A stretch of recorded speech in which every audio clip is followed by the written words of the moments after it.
sean todos muy bienvenidos. Estamos muy contentos en verlos a cada uno de ustedes. Yo los invito a que abran sus Biblias en Romanos capítulo 6. Quiero recordarles que no nos hemos apartado del texto de Hechos, pero estamos de alguna manera mirando aquello que Dios tiene para decirnos a cada uno de nosotros en forma particular sobre el corazón, la raíz de por qué aquellos primeros cristianos tenían tal comportamiento. Dicho comportamiento no era inventado. Dicho comportamiento no nacía de, digamos, el que lo habían de alguna manera forzado, sino que arrancaba de su relación con Dios. Es que Jesús le dijo: no temáis, manada pequeña, porque vuestro Padre os ha placido daros el reino. Y de esa manera, en esta convicción que Dios había dado a cada uno de aquellos quienes somos sus hijos, Dios en ese momento, como en la actualidad, nos libera de todo estrés, de toda ansiedad, de todo temor por el futuro. Es por esto que en ese contexto, el pueblo, aquellos quienes eran parte de la primera iglesia relatada por el libro de los Hechos, en donde Lucas nos va relatando esta maravillosa y divina historia, nosotros podemos recrearnos, y es el Espíritu Santo en primera y última instancia quien va trayendo esa transformación en cada una de nuestras vidas. Por eso el título de esta mañana es Cuidado, no entres, De hecho, podría ser lugar pantanoso. Esto es parte del lugar donde cada uno de los cristianos debiesen saber dónde no meterse. Y como subtítulo a este texto podemos hablar, o a este tema, la administración de esta mañana, podemos titularlo La retribución o paga del pecado. Y vamos al texto entonces de Romanos capítulo 6, Romanos capítulo 6, versículo 22 y 23. Y dice así la palabra de Dios: Mas ahora que habéis sido libertados del pecado y hecho siervos de Dios, dice el apóstol Pablo a la iglesia de Roma, que era la experiencia de los primeros cristianos, era la experiencia de lo que Lucas nos va relatando, y debiese ser la experiencia de cada uno de nosotros. Dice: pues tenéis por vuestro fruto la santificación. Recuerden ustedes que el apóstol Pablo, escribiendo a la iglesia en Galacia, dice que el fruto del Espíritu es amor, gozo, paz, paciencia, benignidad, bondad, fe, mansedumbre, ¿y cuál es la última? Templanza. Es la virtud de lo que el Espíritu Santo pone en nuestra vida. No es algo que yo puedo, digamos, retribuir o atribuírmelo a mí mismo o por imposición. Es la administración del Espíritu de Dios. No es enseñable el amor de Dios, el gozo de Dios, la paz de Dios.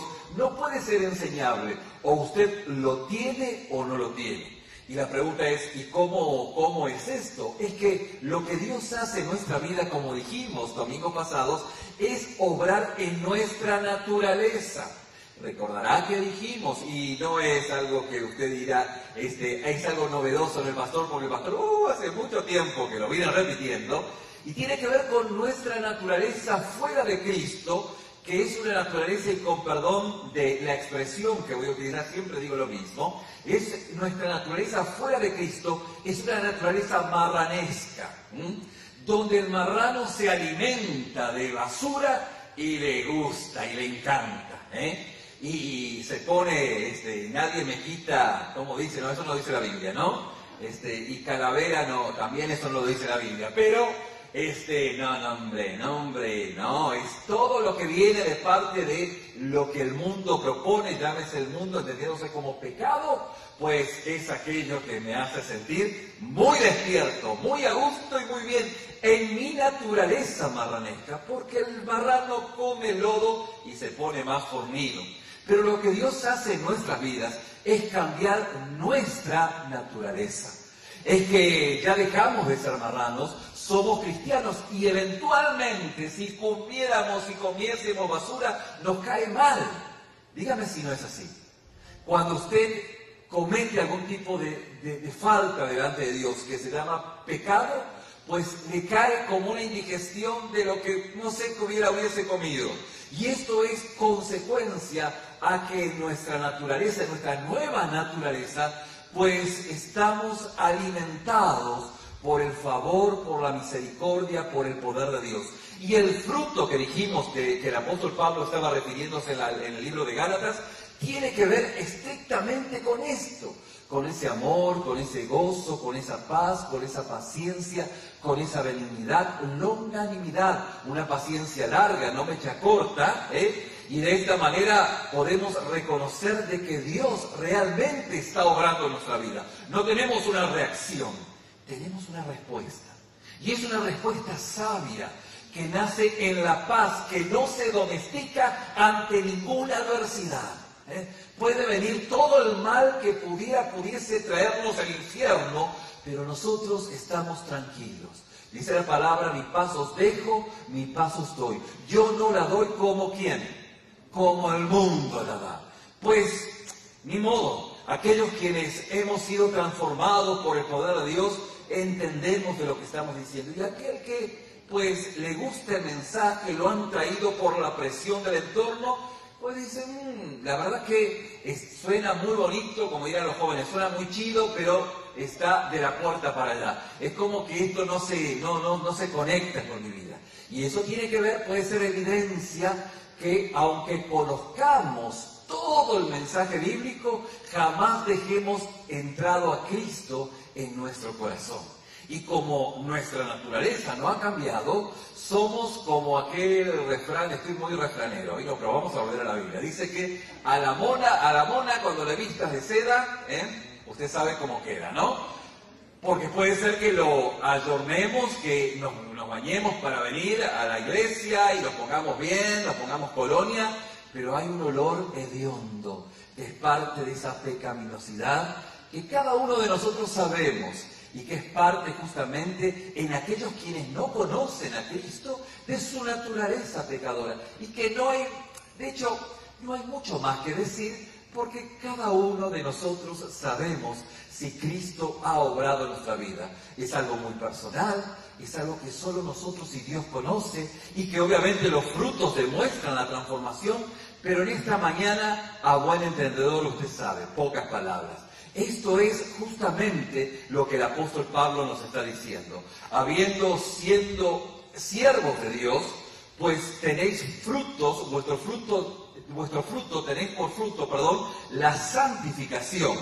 Y como fin, obviamente, la vida eterna. Hay eternidad en nuestra vida. La palabra eterna es justamente esa vida en un futuro junto al Señor, pero la palabra refiere a la calidad de vida en el presente. Recuerde que Juan dice Jesús dice en el Evangelio de Juan, capítulo 3, versículo 16, que de tal manera amó Dios al mundo que ha dado su Hijo unigénito para que todo aquel que en Él crea no se pierda, mas tenga ¿qué? Vida eterna. Que es una vida en un futuro junto a la presencia del Señor, pero una calidad de vida en este presente, pues. Es esto lo que Dios hace.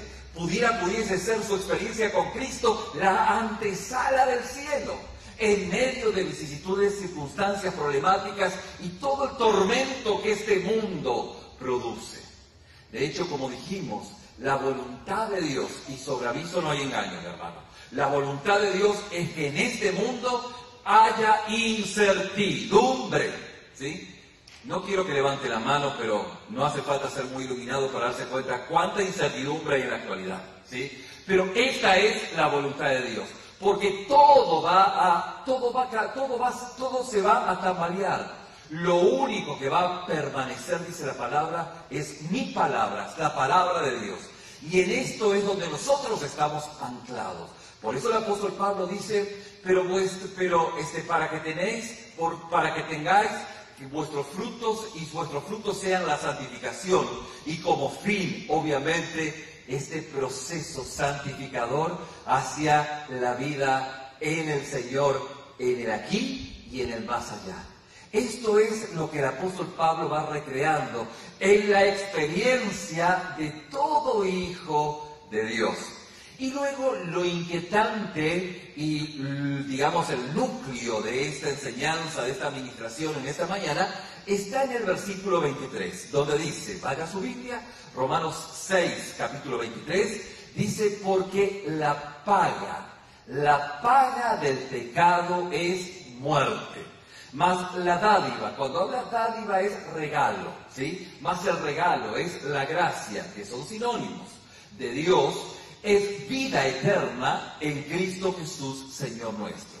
Como dijimos anteriormente, la vida eterna no está refiriéndose a la vida estrictamente en el futuro, aunque la incluye. Es dejar de sobrevivir en este mundo. Es como decía nuestro hermano José, pues no es el bien tener lo que nos da la vida, sino el bienestar. Ese bienestar que solamente nos da Cristo, ya que Cristo es aquel que le puede dar sentido a nuestras vidas. Y en ese contexto justamente el poder vivir con mayúscula que la palabra está afirmando, tiene que ver sin lugar a duda con esta vida que solo Cristo nos dio y quienes hoy estamos disfrutando, la mayoría de quienes están en este auditorio. Y obviamente quienes no tienen esta vida, es deseable y es la obra del Espíritu Santo quien en esta mañana presenta a Cristo para que usted pueda, sin lugar a duda, poder tenerlo en su corazón. Y esto es lo que el apóstol Pablo dice, y luego dice, porque la paga del pecado es muerte, mas la dádiva de Dios es vida eterna en Cristo Jesús, Señor nuestro. Mis hermanos, nadie peca por deber. Solo pecas o hemos pecado porque el padre de mentiras, el adversario, hace que parezca tan atractivo, hace que parezca tan agradable, hace que parezca tan maravilloso guardar su voluntad y cumplir los mandamientos de este adversario, de este engañador. Justamente es el propósito, cada vez que hablamos del diablo, es el adversario. ¿El adversario de quién? El adversario de Dios. Y cuando el pecado se introduce en cada una de nuestras vidas, la realidad es que justamente hay esa atractividad, por decirlo de una manera, ¿no? Ese poder atractivo de hacernos creer, de hacernos pensar que lo que estamos haciendo es algo que es bueno para nosotros. Y llegamos a pensar que todo aquello que pudiésemos hacer sin Dios es algo bueno. Fíjense que esto es justamente, no hay tiempo hoy, pero después en sus apuntes o en su memoria o cuando escuche el mensaje nuevamente, vaya a su Biblia a Génesis capítulo 3 y va a darse cuenta cómo es la estrategia del diablo que no ha cambiado. Y la primera condición es sembrarle duda sobre la palabra y la efectividad y el poder de Dios. Con que Dios te ha dicho, le dice a Eva, que no puedes comer de ese árbol, con que Dios te ha dicho, y justamente esta es la simiente de la duda. ¿Para qué? Para justamente creer, hacernos creer lo atractivo de lo que pudiera ser lo que nuestra naturaleza caída es lo bueno, ¿sí? Lejos de lo que Dios dice en su palabra. Fíjense que traté de encontrar en el mundo, por decirlo, y no quiero que se me escandalice, traté de encontrar en el mundo una definición de lo que para el mundo justamente es lo bueno. Y no he encontrado una mejor definición de la que ha definido este escritor, esta mente privilegiada de la humanidad, como lo fue Spinoza. Y quiero decir también que, porque como he hablado, muchas veces me he referido a Spinoza, alguna vez algún hermano me ha dicho, pastor, he puesto en Google Spinoza y me apareció un cantante, y ese cantante nunca en las canciones no dice lo que usted dice, es que no se refiere a ese Spinoza, ¿no? Se refiere a un Spinoza que es un filósofo y se llama Baruch.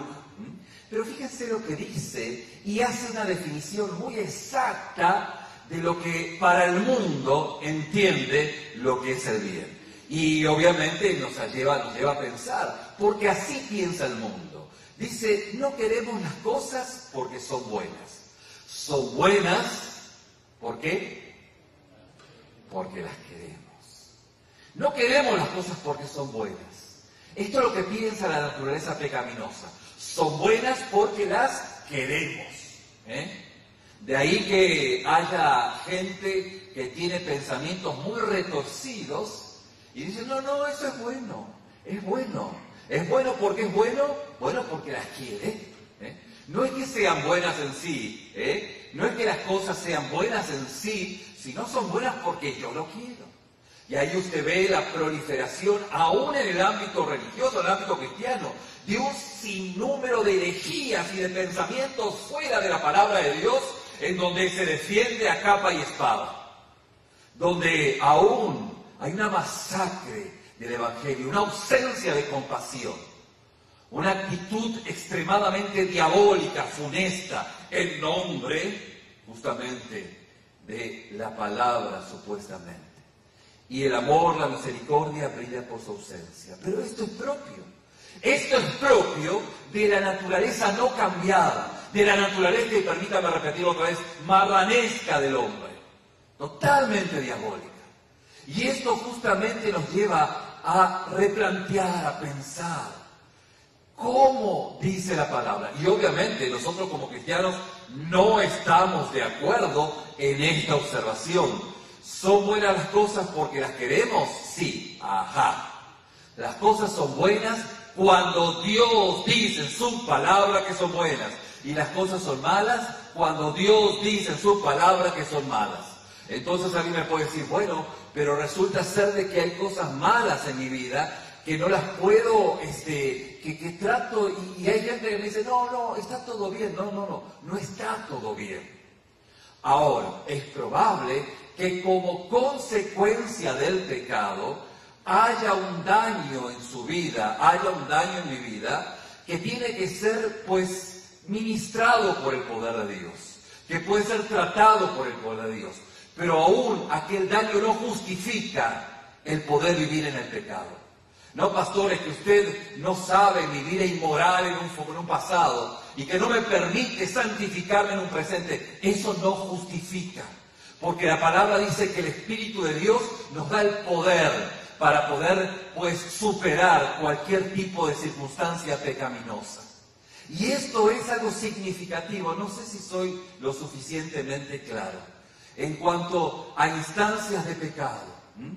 Alguna vez alguien dijo, no, pastor, yo realmente, usted no sabe cómo me han criado, ¿no? En algún momento alguien me planteó y dice, pastor, ¿se puede tener una desviación en ser hombre o mujer y ser cristiano?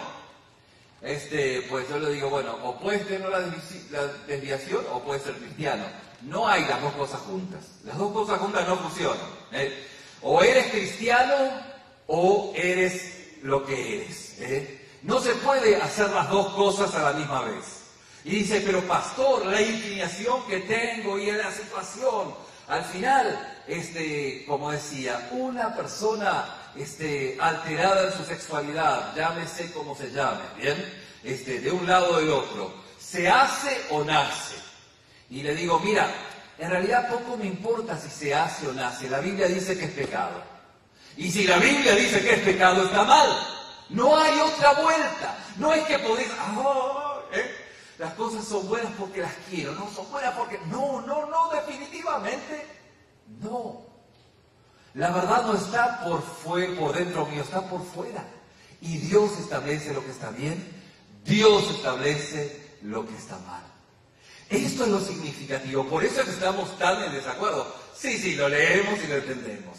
No queremos las cosas porque son buenas porque las queremos. Y tal vez más de uno aquí, me cachó el pastor, sí. Y yo que decía que esto era bueno, y que eso era bueno, y que eso era bueno, pero voy a la palabra y dice que es pecado, y Señor, te pido en esta mañana perdón. Perdón porque traté de torcer tu voluntad a mi conveniencia. Y fíjense que esto aún ocurre en nimiedades. No tengo la excusa de poder tener un culto online, aunque es comprensible en muchos hermanos que tienen una condición preexistente. pero también puede ser la perfecta excusa para poder justamente torcer algo a mi propia voluntad. Mi hermano, que el Espíritu Santo en esta mañana vaya ministrando su corazón y le quite de una vez por todas este pensamiento natural que no nace en el corazón de Dios, pero que está, hoy cuando lo ve dice, oh, la verdad que así funciona el mundo. La respuesta es, así funciona el mundo. Ahora usted entiende por qué a lo bueno le llaman malo y a lo malo le llaman bueno. Porque todo depende de lo que yo siento en mi corazón. Y la palabra de Dios dice, sobre toda cosa guardada, guarda tu corazón, porque de él mana vida. Porque el corazón es muy, pero muy engañoso por sobre todas las cosas. La palabra de Dios dice que lo que contamina al hombre no es lo que entra, no las carnitas que comimos el no sé qué día, o lo que comeremos en el cumpleaños de nuestro hermano aquí, No, eso no lo contamina, Lo que contamina es lo que hay en el corazón, lo que hay en su corazón. Y esto es importante, mi estimado, esto es importante, mi estimada. Por esto es tan significativo lo que la palabra de Dios está diciendo en este contexto. Mis hermanos, cabe mencionar, es cierto, que para ahora aquel que de repente esto está sonando por primera vez, va a decir, bueno, el texto dice, ¿qué dice? Porque la paga del pecado es muerte. Y usted dice, bueno, mira hermano pastor, o mira pastor, yo no lo siento como paga. Yo no lo siento como paga, porque al final del día, tal vez, si soy honesto, coincido con lo que dice Spinoza, ¿sí? Es bueno porque me gusta, ¿sí? Pero no lo siento como paga. ¿Por qué el apóstol Pablo y los primeros cristianos que describe Lucas en el libro de los Hechos tenían esta firme convicción? Y mis estimados, mis queridos, es porque hay dos sencillas razones, dos simples razones por la cual la palabra dice que el pecado se siente como una paga. En primera instancia es que se siente como un salario. ¿Por qué? Porque esto agota tu vida. Lo hace por ti, por eso quiere que lo pagues. No dedicas 40, o mejor dicho, dedicas 40, 50, 60 horas para que no te paguen. Sino que justamente dedicas a hacer tu propia voluntad en el contexto y en el momento y en la situación que tú creas que tú estás manejando tu vida, y la palabra de Dios te dice justamente que esto tiene un costo. Porque lo cierto es que cuando usted trabaja las horas que trabaja regularmente en la semana, usted no lo hace de gratis, ¿sí o no? Lo trabaja y se lo paga. De la misma manera, como dijimos segundos pasados, ocurre con el pecado. De la misma manera, hay una retribución. Usted justamente recibe esa retribución. Y la palabra nos dice que el pecado tiene esa capacidad de retribuirlo. Obviamente, cuando alguien por ahí de repente podría decir, bueno, como alguien me dijo, pastor, yo me estoy drogando y la estoy pasando bien, me estoy pasando bien, no lo siento como una paga, ¿ok? Hasta donde yo sé, no he visto ningún heroinómano, cocainómano, marihuanómeno, alcohólico, y demás seres que terminen 40 años de servicio en su adicción y que al final de sus vidas puedan decir, ¡ah! Me siento como de 20 años menos. ¿Usted lo conoce? ¿Conoce a alguien que ha vivido 40 años en la droga o en el alcohol o lo que fuese y que después va a decir, te lo recomiendo? ¿No que no? No. Es que hay una retribución, aunque usted no lo ve. No, la estoy pasando bien. La estoy pasando bien haciendo mi propia y reverenda voluntad. Al final del día, puedo decirle a mi mamá y a mi papá, todo bien papá, te puedo decir lo que quieras escuchar porque en realidad ya me conozco el cantito. Pero por dentro hago lo que quiero. ¿Sí? Usted sabe lo que estoy diciendo. Porque de nada sirve tener una imagen. Lo importante es lo que Dios ve. ¿Y Dios qué mira? Dios mira su corazón. Puede que esté adorando con un barbijo, un cubreboca. Puede que no se muestre su rostro. Pero usted está en su corazón adorando, aclamando, está declarando la soberanía, la gloria de Dios en su vida. Y Dios se regocija en su corazón. Dios es glorificado por un corazón agradecido. También a la inversa. Esto es lo que la palabra de Dios nos va indicando cuando es una paga. Sí se paga, y viene más temprano que tarde esta providencia la cual nadie quiere tener. Por eso es que este es el contexto en el cual dice el apóstol Pablo, digo, la paga del pecado es muerte. Hay un agotamiento. La muerte justamente viene producto de este engaño al cual empieza una espiral descendente que es extremadamente mortal para aquel que está viviendo en esta condición. Y es por esto que nosotros en esta advertencia de parte de Dios decimos: Señor, líbrame de hacer mi voluntad. Líbrame de declarar lo que es bueno de acuerdo a lo que yo siento, me parece o me gusta. Porque honestamente hay muchas cosas en tu palabra que se confrontan con mi forma de vivir. Pero Señor, yo soy obediente, soy dócil. Padre, deseo hacer tu voluntad, deseo vivir en santidad. Quiero dejar de vivir a como se me vienen ganas porque la evidencia, Dios dio evidencia. La evidencia me muestra que si esto es el Evangelio, pues ni quiero estar en este lugar. La evidencia me muestra que la paz no está, el gozo no existe, y la ansiedad, el estrés y el temor es lo que prolifera en mi vida, y esto me está volviendo loco. Y no hay mejor manera de enloquecer a una persona que darle un doble mensaje. Te quiero y te golpeo. No, hombre. ¿Dónde está eso? Eso enferma a cualquiera, clínicamente comprobado. Y esto es justamente lo que Dios quiere que podamos liberarnos de ese doble mensaje, esa dualidad, hipocresía. Dijimos en su momento, sí es cierto, todos somos pecadores, pero cuando la luz de Cristo ilumina nuestro corazón, empezamos a tomar acción.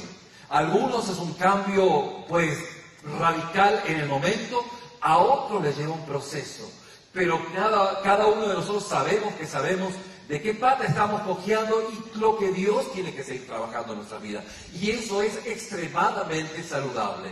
Eso es maravilloso, no para justificarnos, sino para humillarnos, para consagrarnos, para buscar más intensamente al Señor. Y bendito sea ese sufrimiento, porque es el lugar donde Dios empieza a purificar nuestra vida.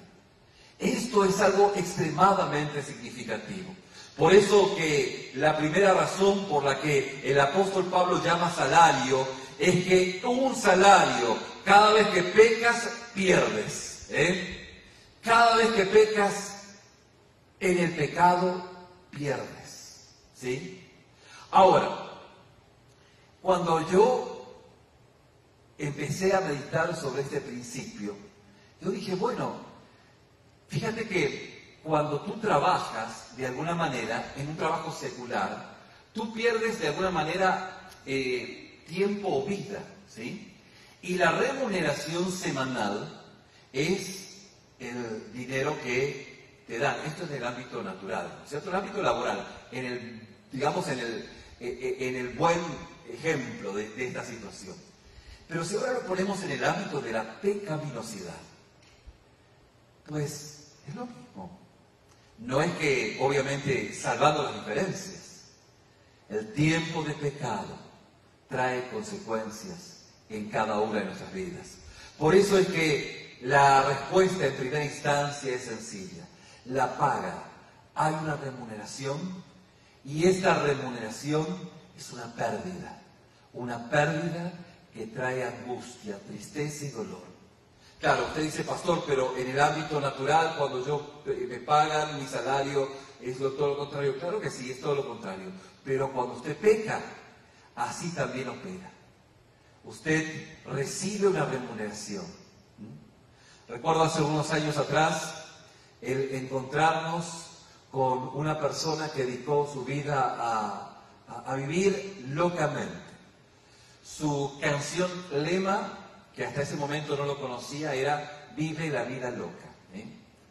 Y fuimos a ver a esta persona que decía vivir la vida loca. ¿Dónde la vimos? Lo fuimos a ver a un hospital, camino a terapia intensiva, infinidad de enfermedades venéreas, recibiendo pues esa remuneración del pecado. Fuerte. Nos hace pensar, nos hace reflexionar. Que hay perdón en ese momento, hay perdón de Dios, claro que lo hay. Pero la pregunta es, ¿por qué perder el gozo de la salvación? Esa persona en el último momento de su vida, en los últimos días de su vida, se reconcilió con Cristo. Pero perdió el gozo de vivir la salvación, de vivir en la luz que Dios nos da en su palabra. Y en segunda instancia, la otra razón es que debemos justamente, digamos, o el pecado se ve como un salario, es porque de alguna manera trae algún tipo de beneficio para aquel que lo practica. Así como el salario, la paga, de alguna manera trae algún tipo de beneficio, esto en el ámbito natural y en el buen plan, podemos decirlo de alguna manera, un beneficio de una jubilación, usted paga el seguro social y en su momento le dan una remuneración pequeña, pero le dan. Bueno, la paga del pecado es muerte. Al final tiene una remuneración final. Es la muerte. Es la muerte. Y alguno dice, yo no estoy muerto. Sí, pero su vida es el preámbulo, el preludio, la puertita del infierno. Y si su vida hoy es un infierno, imagínense lo que será el infierno. Por esto la Biblia, la palabra de Dios, el apóstol Pablo tan sabiamente, movido por el Espíritu, por la palabra, por Dios mismo hablando en nuestra vida, dice, queridos, el pecado trae su recompensa. Que al final del día, esta es una consecuencia de nuestra desobediencia a Dios. Y todo esto, aunque usted dice, bueno, pastor, yo he recibido a Cristo, yo me he encontrado con el Señor y coincido 100% en lo que dice el apóstol Pablo, 100% en la experiencia de los primeros cristianos. Es necesario que por el Espíritu empecemos a tomar una dimensión mucho más profunda, mucho más clara de las consecuencias de nuestras vidas en función de nuestra desobediencia y llamar a lo malo, llamarlo bueno, como dijimos anteriormente. Justamente lo decimos, son buenas aquellas cosas porque las queremos. Y cada uno de ustedes sabe qué cosas empezó a llamarlas buenas. ¿Qué cosas empezó a llamarlas buenas? Y por favor no miremos hacia afuera, porque este mensaje tiene que ver con nosotros, tiene que ver conmigo, tiene que ver con lo que Dios quiere hacer de forma particular en cada una de nuestras vidas. De esta manera nosotros entendemos claramente que es necesario oír. ¿Por qué? Porque no sirve de nada explicar cuando el otro está decidido ¿a qué? A no entender. No hay peor cosa explicarle a alguien que se hace el sordo, ¿sí? Pero esa sordera tiene que ver con el corazón, pues, con que a mí me late de que, bueno, Dios está bien. Dios, te agradezco porque tú quieres llevarme en buen camino. Pero no te preocupes, el buen camino lo voy a elegir yo. Y la pregunta es, ¿el hombre sabe elegir el buen camino? La respuesta es no, no lo sabe. ¿Qué hay que esperar? el último momento, una tragedia. ¿Qué hay que esperar? ¿Qué hay que esperar en los jóvenes? ¿Un embarazo prematuro? ¿Qué hay que esperar en los adultos? Una difícil situación en la familia del matrimonio. ¿Qué hay que esperar? Una situación de extrema urgencia por una enfermedad, por un accidente. ¿Qué es lo que hay que esperar? Esto es el planteo. Dice la palabra que Dios nos advierte y con cuerdas de amor nos trae. Pero hay algo interesante, porque la oveja que se perdió, hay una cuerda que hay que, amarrarla y traerla. Y la cuerda, por ahí duele, ¿sí? Porque convengamos en que la oveja se ha perdido, Los campos son bastantes, digamos, escarpados, y la oveja, por alguna razón, motivo o circunstancia, ha caído en un lugar, y el buen pastor tiene que levantarla donde está por esa cuerda que, de alguna manera, le debe molestar, doler, hasta marca le debe dejar. Al final del día, esa cuerda es la salvación para la vida de esta oveja. Esta palabra pudiese ser la salvación para rectificar nuestros pasos, corregir nuestros caminos. Y al final del día, si alguno decide, como decíamos, no entender, va a poder decir, bueno, ya me lo dijeron. No es alivio de nada, pero pudiese ser la reflexión en el presente para tomar un cambio profundo en nuestras vidas. Mis hermanos, la luz de Cristo quiere en esta mañana iluminar nuestros corazones. Y cuanto más luz hay, se proyecta las tinieblas, ¿no? Todos, por cuanto todos hemos pecado, dice la palabra, estamos destituidos de la gloria de Dios. Todos somos pecadores en este auditorio. Pero la luz de Cristo ilumina nuestras mentes, nuestro corazón, nuestra vida. Obviamente hay una sombra. Pero yo no camino mirando la sombra. Si no haga el intento ahora cuando salga, camine mirando su sombra, se va a caer. No caminamos mirando la sombra. Y eventualmente si pasamos por algún objeto que tiene sombras, llámese una persona que está en tinieblas, o llámese complejas situaciones familiares o de herencias que viven un oscurantismo increíble, bueno, es como la sombra que proyecta cualquier árbol, cualquier cosa. Esa sombra está ahí, no la puedo cambiar, no puedo cambiar la persona, pero camino por la luz que Cristo ha de iluminar mis caminos. ¿Entienden la metáfora? ¿Se entiende? No es que yo digo, bueno, no, me quedo abajo en la tiniebla, no. Bueno, sí la veo la sombra, pero bueno, ni modo, oro, no puedo cambiar. Pero es la luz de Cristo la que va guiando mis pasos. No viva mirando las sombras, porque Cristo lo ha redimido. Y es en ese punto donde la luz empieza a darle el camino para encontrar justamente esa claridad a la que la palabra de Dios nos va indicando. Como dice un pastor contemporáneo, obedezca a Dios en su palabra y deje a Él las consecuencias. Déjelo a Él en las consecuencias de su palabra. Dios respalda sus palabras, no respalda mis deseos.